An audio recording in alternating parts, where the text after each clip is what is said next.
Since the invention of the camera over 200 years ago, cameras have gone from these big and bulky things to sleek and slimline things that we can keep in our pockets. Photographs have also gone from dark rooms to one-hour photos to digital and instant delivery. Today, we're going to look at the impact that artificial intelligence is having on photography and where it may be headed. I'm Patrick Moats. This is tech-byte.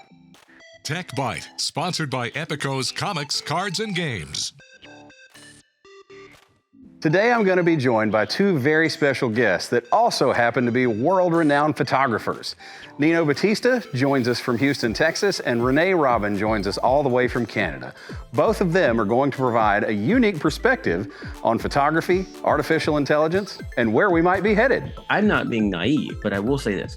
There's something to be said for the lack of the human element in AI generative developed things, whether it's music or video or visuals or photography. When I say there's a lack of a human element, what's lacking is the authenticity. There's nothing more in depth there. It's missing something.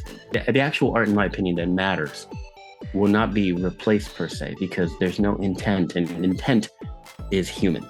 Computers can make beautiful things that are striking and useful, but intent and purpose will never be replaced by that. Renee Robin is known around the world for her digital art and a career that spans more than 20 years.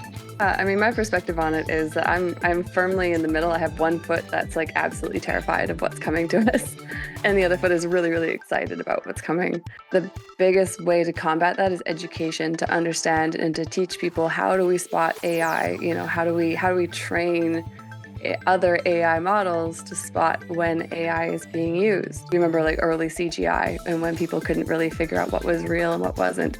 But now, of course, we look back on it because we're all educated and we've all seen things grow.